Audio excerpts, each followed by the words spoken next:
আসসালামু আলাইকুম প্রিয় শিক্ষার্থীরা, আশা করি পরিবারের সকল সদস্য সহ করোনার এই দুর্যোগময় মুহূর্তে তোমরা সুস্থ আছো এবং বাসায় অবস্থান গ্রহণ করতেছ। প্রিয় শিক্ষার্থী, আজকে আমরা যে অধ্যায়টি নিয়ে আলোচনা করব সেটা হচ্ছে ডিরেক্ট অ্যান্ড অ্যাবজর্পশন কস্টিং, যেটা তাত্ত্বিক বিষয় নিয়ে আলোচনা করব। অ্যাডভান্স কস্ট অ্যাকাউন্টিং বইয়ের চ্যাপ্টার 3-এ আলোচনা করা হয়েছে। আর আজকের ক্লাসটি আমরা সাজিয়েছি আমাদের সম্মান আমাদের মাস্টার্স শ্রেণীর শিক্ষার্থীদের জন্য।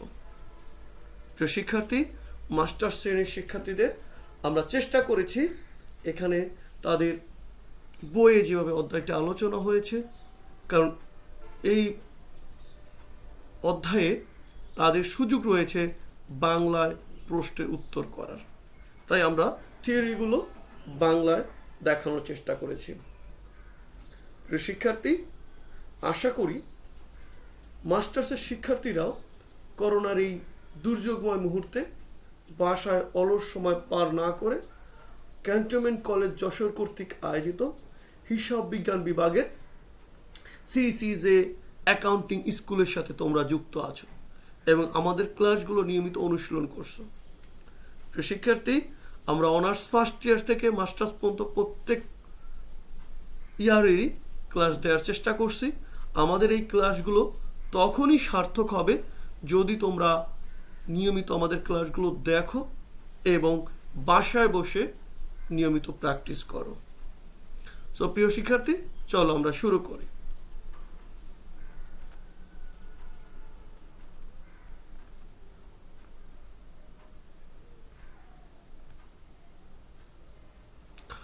Starting in the name of almighty Allah, সর্বশক্তিমান মহান আল্লাহ নামে শুরু করছি।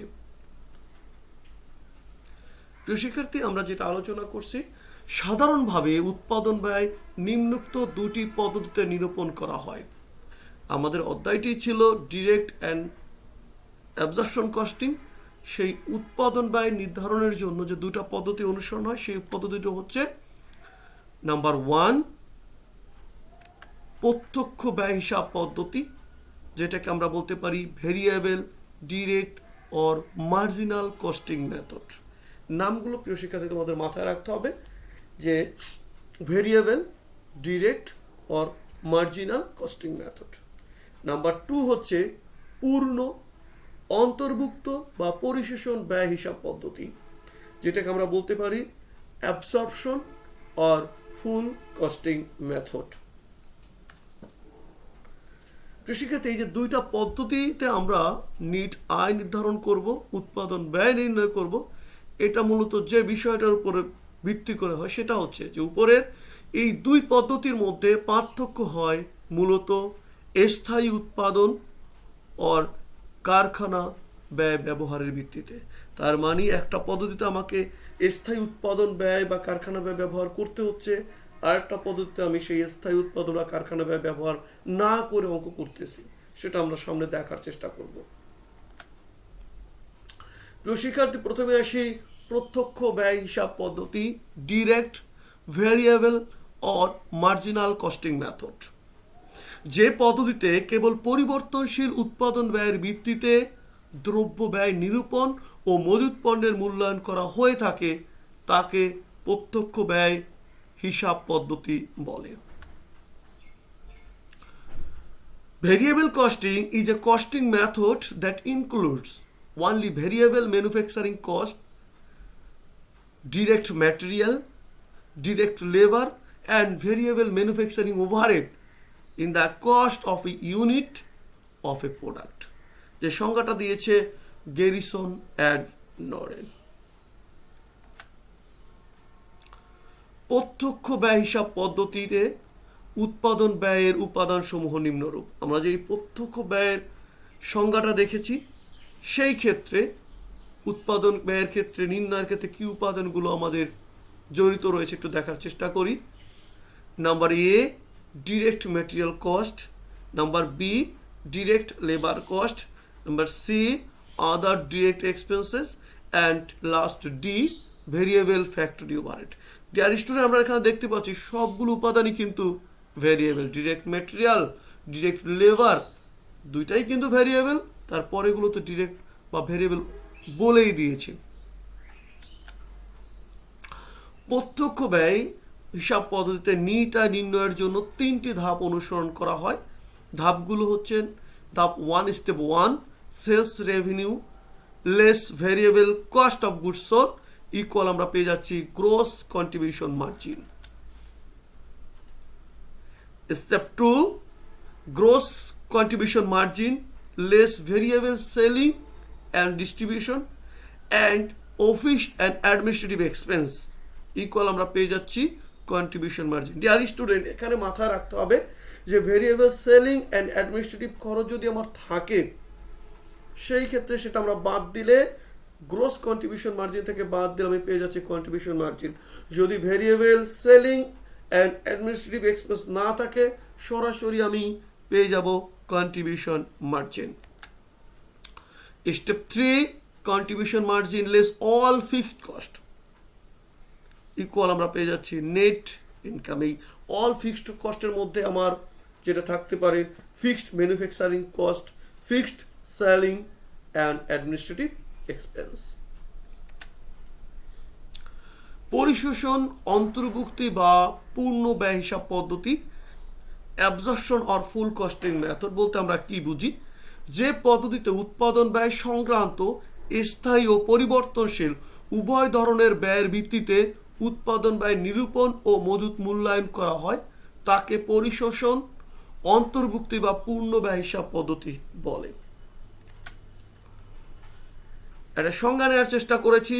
Absorption costing is a method of inventory costing in which all variable manufacturing cost and all fixed manufacturing cost are included as inventoriable cost। যে সংজ্ঞাটা দিয়েছিল চার্লস টি হর্নগ্রেন। পূর্ণ ব্যয় হিসাব পদ্ধতিতে উৎপাদন ব্যয়ের উপাদান সমূহ নিম্নরূপ। Number 1, direct material cost, B direct labour cost, C other direct expenses, D variable factory overhead, যেটা আমাদের ডিরেক্ট বা ভেরিয়েবল মেথডে ছিল। অতিরিক্ত চলে আসছে number E, fixed factory overhead. এই বিষয়টা খেয়াল রাখতে হবে যে ডিরেক্টে আমার উপরে 4টি ঠিক আছে, কিন্তু অ্যাবজর্পশনে অতিরিক্ত আমি নিয়ে আসছি ফিক্সড ফ্যাক্টরি ওভারহেড। তার মানে এখানে ভেরিয়েবলের সাথে আমাকে ফিক্সডটা অন্তর্ভুক্ত করতে হচ্ছে। পূর্ণ ব্যয় হিসাব পদ্ধতিতে নিট আয় নির্ণয়ের জন্য 2টি ধাপ অনুসরণ করা হয়। ধাপগুলো নিম্নরূপ। Step 1, sales revenue less cost of goods sold equal আমরা পেয়ে যাচ্ছি gross margin. Step 2, gross margin less selling and distribution and office and administrative expense, variable plus fixed. তার মানে এখানে টোটাল সেলিং অ্যান্ড অ্যাডমিনিস্ট্রেটিভে আমাদের যে কাজটা করতে হবে ফিক্সড অ্যান্ড ভেরিয়েবল উভয়টা আমরা বাদ দিব গ্রোস মার্জিন থেকে, পেয়ে যাব নেট ইনকাম। প্রত্যক্ষ ব্যয় হিসাব পদ্ধতি ও পরিশোষণ বা অন্তর্ভুক্ত বা পূর্ণ ব্যয় হিসাব পদ্ধতির মধ্যে পার্থক্য। আমরা পার্থক্য দেখার চেষ্টা করি। প্রিয় শিক্ষার্থী, প্রথমে আমরা সংজ্ঞাটা দিয়েছি, যে সংজ্ঞাটা প্রথমে ব্যবহার করেছি সেই সংজ্ঞাটাই দিয়েছি, সো এটা আমরা আলোচনা করছি না। উৎপাদন ব্যয়ের উপাদান সমূহ প্রিয় শিক্ষার্থী আমরা আলোচনা করেছি, direct material, direct labour, other direct expenses, variable factory overhead. ঠিক আমাদের অ্যাবজর্পশন কস্টিং এ যেটা হচ্ছে সেখানে যুক্ত হচ্ছে fixed factory overhead. Gross contribution margin অথবা গ্রোস প্রফিট আমরা আলোচনা করেছি যে gross contribution margin sales less variable cost of goods sold, আর গ্রোস প্রফিট ইকুয়াল পেয়ে যাচ্ছে sales less cost of goods sold. CBP বিশ্লেষণ প্রিয় শিক্ষার্থী, যে প্রত্যক্ষ ব্যয় পদ্ধতিতে সিবিপি বিশ্লেষণ সহায়তা করে, আর অ্যাবজর্পশন কস্টিং এ এই পদ্ধতি সিবিপি বিশ্লেষণ ব্যবহৃত হয় না, বিশ্লেষণে ব্যবহৃত হয় না। এই বিষয়টা খেয়াল রাখতে হবে। মজুদ পণ্যের মূল্য। প্রিয় শিক্ষার্থী, মজুদ পণ্যের মধ্যে শুধু সমস্ত পরিবর্তনশীল উৎপাদন ব্যয়ের আনুপাতিক অংশ অন্তর্ভুক্ত থাকে, ফলে চলতি কার্য ও মজুদ পণ্যের মূল্য কম থাকে। অন্যদিকে অ্যাবজর্পশন কস্টিংয়ে মজুদ মূল্যের মধ্যে সমস্ত পরিবর্তনশীল উৎপাদন ব্যয় এবং কারখানার স্থায়ী উপরিখরচের আনুপাতিক অংশ অন্তর্ভুক্ত থাকে। তার মানে এখানে পরিবর্তনশীল ব্যয় প্লাস কারখানার স্থায়ী ব্যয় আনুপাতিক অংশ দুইটা অন্তর্ভুক্ত থাকে, ফলে চলতি কার্য ও মজুদ পণ্যের মূল্য তুলনামূলকভাবে বেশি থাকে। সর্বশেষ আমরা বলেছি ব্যবহার। প্রতিষ্ঠানের অভ্যন্তরীণ ব্যবহারের জন্য এই কৌশল বিশেষ প্রযোজ্য। ডিরেক্ট মেথডটা শুধুমাত্র প্রতিষ্ঠানের অভ্যন্তরীণ ব্যবহারের জন্য আমরা প্রযোজ্য, আর এ পদ্ধতি তৃতীয় পক্ষের নিকট গ্রহণযোগ্য। তৃতীয় পক্ষের নিকট আমরা যে তথ্যগুলো সরবরাহ করি সেই ক্ষেত্রে আমাদের পরিশোষণ, অন্তর্ভুক্তি বা পূর্ণব্যয় পদ্ধতি গ্রহণযোগ্য।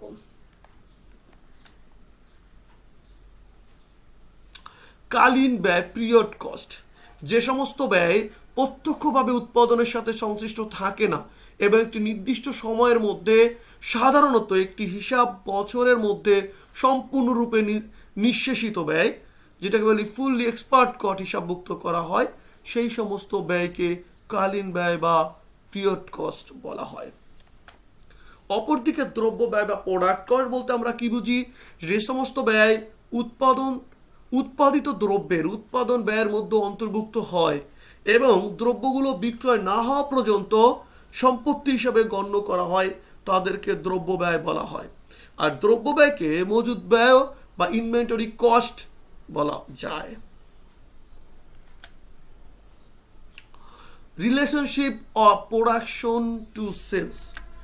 ডিয়ার স্টুডেন্ট, এখানে এ নাম্বারে বলেছি প্রোডাকশন ইকুয়াল যদি সেলস হয় সেই ক্ষেত্রে পুল অর অ্যাবজর্পশন কস্টিং এর প্রফিট আর ভেরিয়েবল অর ডিরেক্ট কস্টিং এর প্রফিট সমান হয়ে যাবে। বি নাম্বারে বলেছি production greater than sales.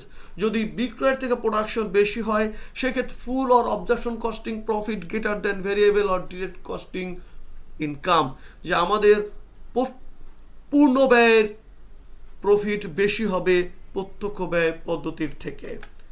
Number C, production less sales.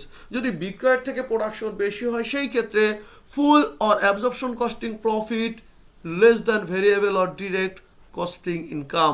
বিষয়টা হচ্ছে এমন, যদি আমাদের প্রোডাকশন বেশি হয়ে যায় বিক্রয়ের থেকে সেই ক্ষেত্রে আমাদের প্রত্যক্ষ ব্যয় পদ্ধতির মুনাফা পূর্ণ ব্যয় পদ্ধতির থেকে বেশি হবে। এই স্বাভাবিক তথ্যটা, এই সম্পর্কটা প্রিয় শিক্ষার্থী আমাদের বুঝতে হবে বা জানতে হবে।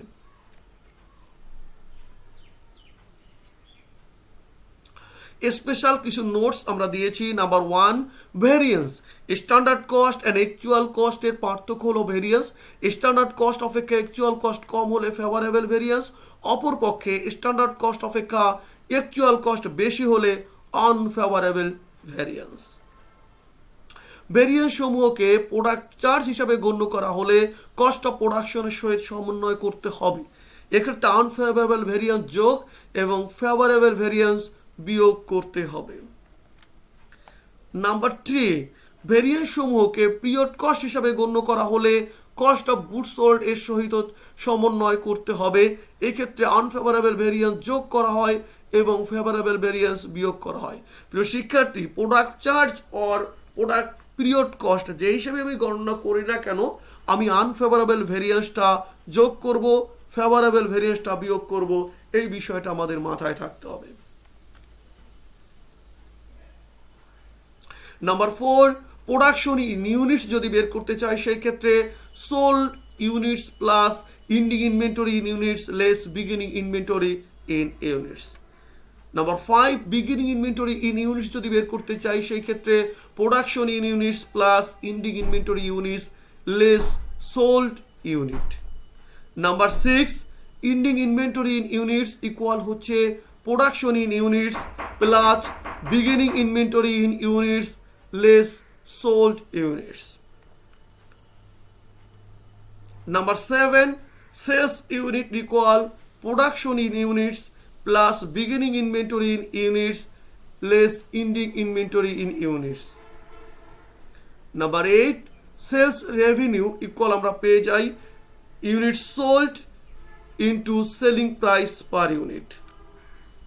Number 9 cost of goods sold equal হচ্ছে value of beginning inventory of finished goods plus cost of production plus value of less হবে less value of inventory of finished goods. Dear student, এখানে লেস যেটা আমাদের writing mistake, value of inventory of finished goods বিয়োগ করতে হবে।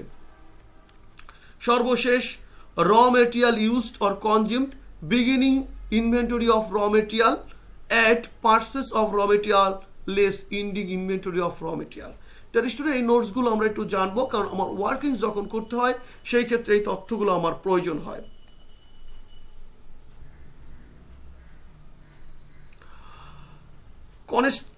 Construction of income statement under direct costing method with imaginary figure. প্রিয় শিক্ষার্থী, এখানে আমরা একটু নিজেরা তথ্য ধরে অর্থ অ্যামাউন্ট অনুমান করে আমরা একটা ডিরেক্ট মেথডে ইনকাম স্টেটমেন্ট দেখানো তোমাদের চেষ্টা করেছি। সেলস দেখিয়েছি 80,000, direct material 10,000, direct labour 18,000, variable manufacturing overhead 12,000, total চলে আসে 40,000, যেটাকে আমরা বলতে পারি variable cost of goods manufacture. এটা কিন্তু আমরা ভেরিয়েবল ম্যানুফ্যাকচারিং কস্ট নামে এই তিনটাকে এক করতে আমরা দিতে পারি ভেরিয়েবল ম্যানুফ্যাকচারিং কস্ট, এইভাবেও দিতে পারি একক প্রতি খরচটা যোগ করে এককের সাথে গুণ করে।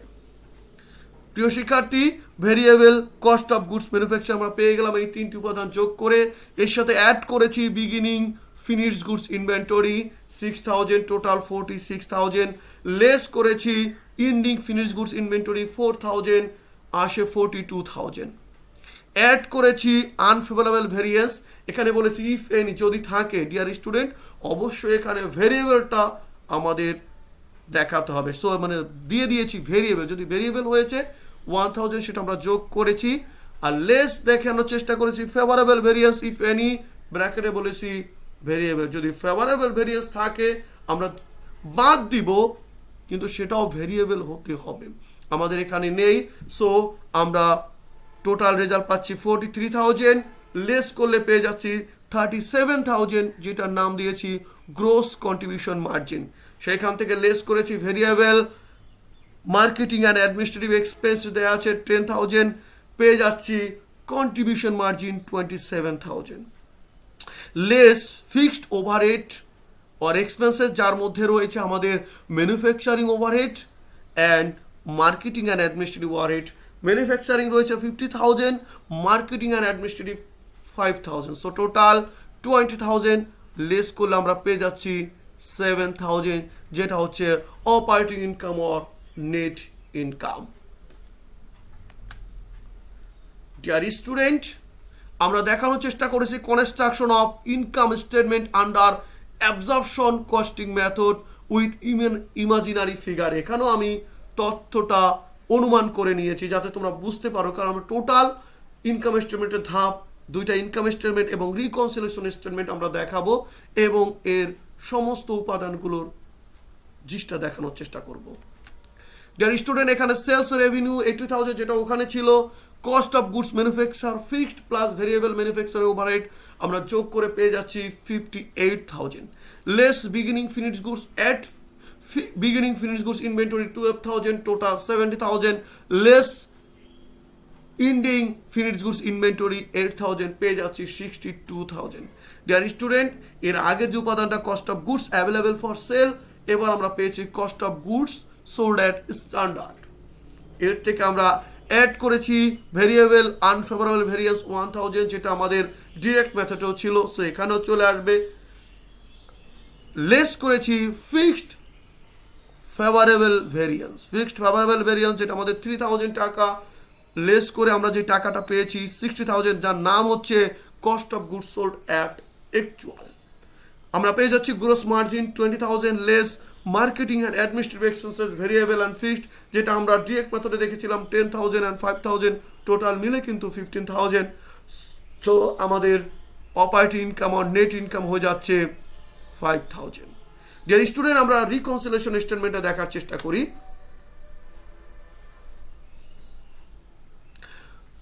Form reconciliation statement increase of inventory valuation, যেটা মজুদ মূল্যায়নের ভিত্তিতে, মজুদ বৃত্তির ভিত্তিতে আমরা দেখানোর চেষ্টা করেছি। Dear student, operating income under absorption costing. প্রিয় শিক্ষার্থী, এখানে একটু বুঝে নেই, আমি যদি উপরে operating income under absorption costing লিখি, তাহলে ইনভেন্টরিটাও নিচে অ্যাবজর্পশন কস্টিং অনুসারে দেখাতে হবে। আমি যদি উপরে ডিরেক্ট কস্টিং দিয়ে শুরু করি, তাহলে নিচে ইনভেন্টরি আর ডিরেক্ট কস্টিংটা প্রথমে দেখাতে হবে। আমরা এখানে দেখেছি operating income under absorption costing যেটা ছিল 5000, operating income under direct costing যেটা ছিল 7000, বিয়োগ করলে আমাদের চলে আসে -2000, যেটা দিয়েছে ডিফারেন্স টু বি এক্সপ্লেইন। এই পার্থক্যটা নিচে ব্যাখ্যা করা হলো। চেঞ্জ ইন ইনভেন্টরি দেখাবো আমরা নিচে, value ending inventory less beginning inventory value. এটা অবশ্যই মাথায় রাখতে হবে, সব সময় ইন্ডিং থেকে বিগিনিং ভ্যালুটা আমাদের বাদ দিতে হবে।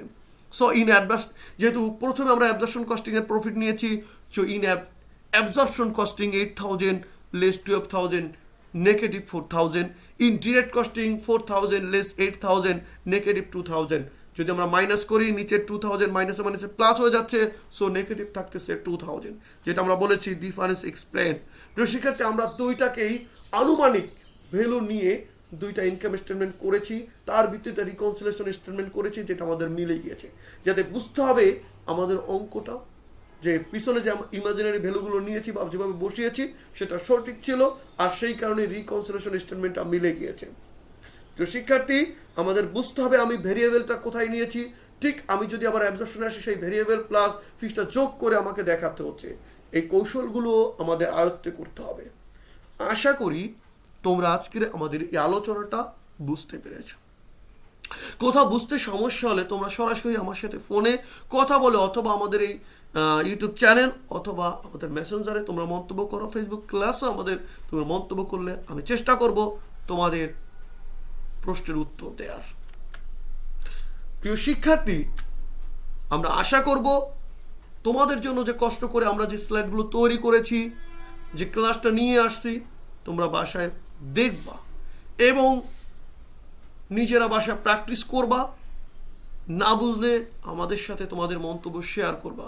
তোমরা মাস্টার্সের স্টুডেন্ট, এখানে আমরা আগেই বলেছি যে মাস্টার্স মানি হচ্ছে সব কিছু তোমার শেখা শেষ, জাস্ট এখানে এসে পিছনের বিষয়গুলো তুমি একটু মিলিয়ে নিবা, সেটাকে আরেকবার রিভাইজ করবা, যেটাকে বলা হয় চর্বিত চর্বণ, যে অলরেডি তুমি সেটা ভোগ খেয়ে ফেলছো, সব কিছু তোমার মাথায় আছে, এখন জাস্ট আমি রিভিশন করতেছি।